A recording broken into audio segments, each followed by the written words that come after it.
25 वर्षांची सत्ता उठवून टाकली, काय भावना आहे? ही जी काही 25-30 वर्षांचा वनवास मिटवलेला आहे तो भगुरकरांनी मिटवलेला आहे. त्याच्यामुळे मी मनापासून त्यांचे आभार व्यक्त करते की त्यांनी मला काम करण्याची तिथे संधी उपलब्ध करून दिलेली आहे.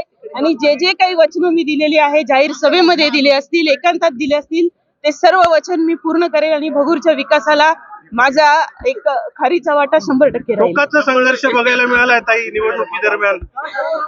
संघर्ष तर खूप आहे आणि संघर्षाची सवय बालपणापासून आहे. त्याच्यामुळे संघर्ष हा काही मोठा जरी असला तरी शेवटी विजय तेवढाच मोठा आहे. महायुती म्हणून परत एकत्र येणार का निवडणुकीमध्ये?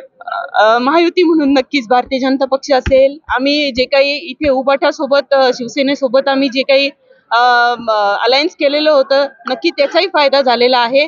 आणि महायुतीच्या भारतीय जनता पक्षाच्या सर्व पदाधिकाऱ्यांनी, आमचे गिरीश भाऊ पालवे असतील, जिल्हाध्यक्ष असतील, त्यांचे आमचे जिल्हाध्यक्ष, सर्व पदाधिकाऱ्यांचं हे यश आहे, कार्यकर्त्यांचं हे यश आहे. वडिलांचा उल्लेख केला गेलेला होता, त्यामुळे तुम्ही आणि प्रचार सभेमध्ये भाऊक झालेला होता. एका लेकीनं आज काय करून दाखवलं असं तुम्हाला वाटतं?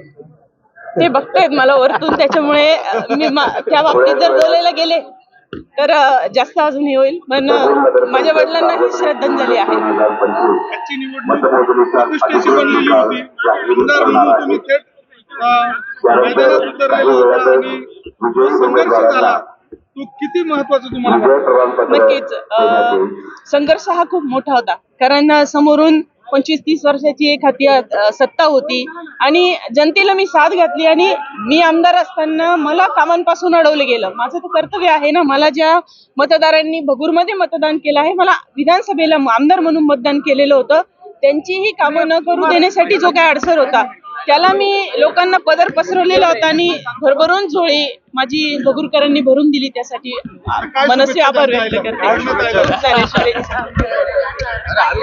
एक चांगलं काम त्या नक्की करतील आणि 2 महिला प्रामाणिकपणे भगूरकरांचा विकास करतील याची मला पूर्ण खात्री आहे. ताई मोठ्या बहिणीसारख्या पाठीशी उभं राहिल्या. एकटीकडून हे शक्य नव्हतं. ताई होत्या म्हणून आम्ही दोघींनी मिळून हा विजय खेचून आणलेला आहे. तो श्रेय त्यांना देखील मोठं श्रेय आहे त्यांच्यासाठी. दोघींचंही अभिनंदन.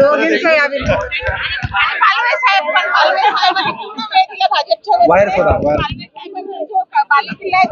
जेवढे दिवस होते त्यांनी सोडला नाही, त्याच्यामुळे त्यांचं देखील अभिनंदन. अभिनंदन दादा.